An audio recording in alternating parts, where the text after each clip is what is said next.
माननीय अध्यक्ष महोदय, उत्तर प्रदेश में 10 बीएलओस की मौत हो चुकी है। ये आंकड़े उन लोगों के हैं जो कि सरकार के अधीन कर्मचारी भी थे, और इनकी मौतें क्यों हुई, मैं कुछ तथ्य आपके सामने पेश रखना चाहती हूँ। सबसे पहले इनको समय कम मिला, लगभग 3 हफ्ते का समय, जो पहले गाइडलाइन है एसआईआर की कि 3 हफ्ते का समय दिया जाएगा। इसका भौगोलिक स्थिति जो उत्तर प्रदेश की थी उसको ध्यान में नहीं रखा गया। आबादी, उत्तर प्रदेश 5वीं सबसे बड़ी आबादी वाला, पूरे विश्व में सबसे बड़ी आबादी 5वें नंबर पर, उसका ध्यान नहीं रखा गया। और मैं जानना चाहती हूँ कि आखिर एसआईआर को लेकर के इतनी जल्दबाजी किस बात की थी। बीएलओस जिनको लगाया गया उनको कोई ट्रेनिंग नहीं दी गई, प्रक्रिया को पूरी करने की कोई जानकारी नहीं थी, अनस्किल्ड, उनको कोई टेक्निकल जिस तरह से उन्हें अपलोड करना है उसकी कोई जानकारी नहीं थी। और परिणाम ये हुआ कि बीएलओस की गलत फॉर्म भरे, और भरने की वजह से जो सबसे ज्यादा दिक्कतें हुई वो सामान्य मतदाता जो अपना नाम सूची में बढ़ाना चाहता है तो उसको हुई। अधिकारियों का जो अमानवीय दबाव था, डेली फॉर्म का जो अपडेट था, ये सारी वजह थी जिसकी वजह से इन बीएलओस की मौत हुई। मैं कुछ नाम भी लेना चाहती हूँ माननीय अध्यक्ष महोदय।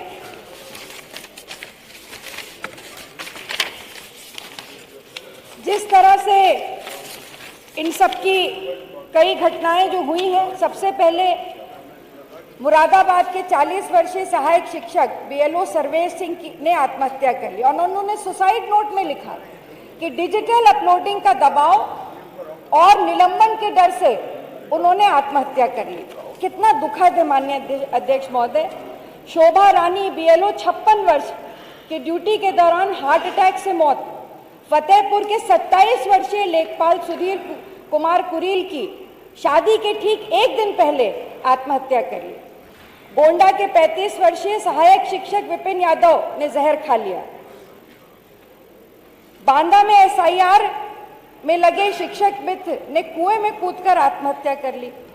ऐसे कई सारे तथ्य और कैसे आए हैं, और सबसे दुख की बात है कि सरकार ने इनका संज्ञान तक नहीं लिया। ये तो जो मीडिया ने इनकी खबरें छापी, सोशल मीडिया पे इन लोगों ने अपने उनके परिवारों ने जो चीजें अपलोड करी वो संज्ञान में आया। जिस तरह से अप्रत्याशित बीएलओस के ऊपर बोझ डाला गया, वो सब, और वेरिफिकेशन के लिए घर घर जाकर, ये जो कर्मचारी थे ये कौन थे? ये टीचर्स थे, लेखपाल थे, सरकारी कर्मचारी थे जिनके ऊपर पहले ही अपने काम का बहुत बड़ा बोझ था। वो पहले अपना काम, सरकारी टीचर स्कूल में पढ़ाते, लेखपाल अपना काम करते, उसके बाद दिन में वो वीडियो कॉन्फ्रेंसिंग से अधिकारियों से बातचीत करते, उसके बाद घर घर जाकर के शाम को वो वेरिफिकेशन करते, और रात भर वो अपलोड करने के लिए परेशान होते। और यही वजह थी कि इन बीएलओस की मौत हुई या उन्होंने आत्महत्या करी। माननीय अध्यक्ष जी, चुनाव आयोग और सरकार ने ना ही इन सुसाइड नोट्स का और ना ही इन आत्महत्या का संज्ञान लिया, और एसआईआर में की वजह से जो उनके ऊपर दबाव पड़ा, इसके लिए कोई भी जवाबदेही न सरकार ने की न आयोग ने इसका संज्ञान लिया। मतदाता एसआईआर जो है, मतदाता गुणवत्ता सुधार वार्षिक निरीक्षण हर वर्ष होता है, कोई नई चीज नहीं थी। हर वर्ष नाम जोड़े जाते हैं, नाम डिलीट होते हैं, पर ये अफरा तफरी जो हुई, इसकी वजह से अनावश्यक बीएलओस पे दबाव पड़ा और उनकी मौत हुई, आत्महत्या की। मैं तो ये कहूंगी कि ये प्रशासनिक सुनियोजित जल्दबाजी का असर था कि 10 बीएलओस की मौत हुई और मतदाताओं में भ्रम फैला। एक और आंकड़ा ये कहां से आया समझ में नहीं आता। माननीय मुख्यमंत्री जी ने कहा कि 4 करोड़ डिलीशन की बात कही। और उसी जगह इलेक्शन कमीशन ने उत्तर प्रदेश में 2.92 करोड़ के डिलीशन की बात कही। आखिर ये अंतर क्यों, ये मतभेद क्यों? और मैं कहना चाहती हूँ, जो मैंने अपनी विधानसभा में देखा और लोगों से सुना, सबसे ज्यादा जो गरीब, दलित, पिछड़ा था उसके नाम डिलीट हुए। माननीय अधिष्ठाता महोदय, ये एक सुनियोजित जिस तरह से ये पूरी प्रक्रिया हुई है, उसमें सबसे बड़ा सवाल ये उठता है कि एसआईआर के दौरान पहली बार ऐसा हुआ, जो सर्वेक्षण होते भी थे, पहले भी हुए, 2003 की बात की गई कि अगर 2003 में किसी का नाम है और आज भी है तो वो सामान्य तौर पर मतदाता सूची में अपने आप आ जाएगा, ये गाइडलाइन थी। पर क्योंकि जो बीएलओस थे उनको जानकारी नहीं थी, वो फॉर्म भरना था उनको, उसकी जानकारी नहीं थी, तो जल्दबाजी में उन्होंने गलत फॉर्म भरे, जिनके नाम नहीं मिले उन्हें डिलीशन के फॉर्म में डाल दिया। पहली बार ऐसा हुआ कि जो बीएलओ गए, इलेक्शन कमीशन की पहली जिम्मेदारी है मतदाता सूची का दुरुस्तीकरण। बीएलओ जाते थे, पहले डिलीशन भी करते थे और इंक्लूजन भी करते थे। ये पहली बार ऐसा हुआ कि केवल डिलीशन हुआ, इंक्लूजन नहीं हुआ। इंक्लूजन की जिम्मेदारी मतदाता पर छोड़ दी गई, वो दर दर भटकता रहा, हर जगह वो गया। 2003 के पहले के फॉर्म, वो उसके मतदाता सूची में, और खासकर सबसे ज्यादा असर अगर किसी पे पड़ा तो जो विवाहित नवविवाहित महिलाएं थी उनके ऊपर सबसे ज्यादा असर पड़ा।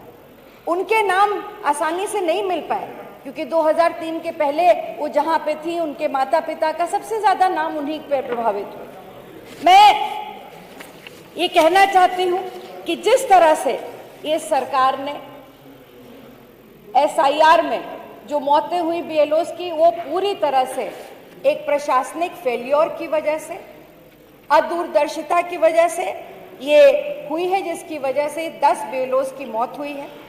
और मैं कहना चाहती हूँ कि ये सरकारी कर्मचारी लोकतंत्र के सिपाही थे। इनकी जो मौतें हुई हैं, कर्मचारियों की लाशों पर सरकार को जवाब देना होगा, उनकी जवाबदेही इस पर बनती है। मैं पूछना चाहती हूँ कि ये एक ऐसा विषय है, ये सरकार के कर्मचारी थे, अगर उनके ऊपर उनकी मौतें हुई हैं तो सरकार ने अभी तक कंपनसेशन छोड़ दीजिए, कोई घोषणा छोड़ दीजिए, उसका संज्ञान ना आयोग ने लिया है ना सरकार ने लिया। मैं पूछना चाहती हूँ सरकार से कि क्या समकक्ष, जिस पैरेलल पर पोस्ट पे वो थे, उसके समकक्ष उनके परिवार के सदस्यों को उसी सहानुभूति के साथ उनको सरकारी नौकरी मिलेगी? और ये मत करिएगा कि अगर शिक्षक थे तो उनको चपरासी की नौकरी मिल जाए। उसी समकक्ष उन्होंने इस देश के लोकतंत्र की सेवा करते करते अपनी जान की, प्राणों की आहुति दी, उनको उसी के समकक्ष नौकरी दी जाए उनके परिवार के सदस्य को, और कम से कम 50-50 लाख का कंपनसेशन उन परिवारों को दिया जाए।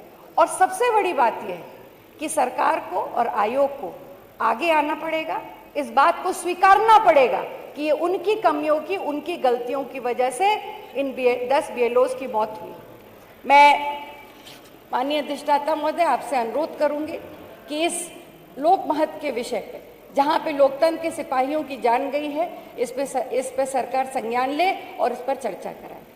धन्यवाद। श्री मनोज कुमार पारस।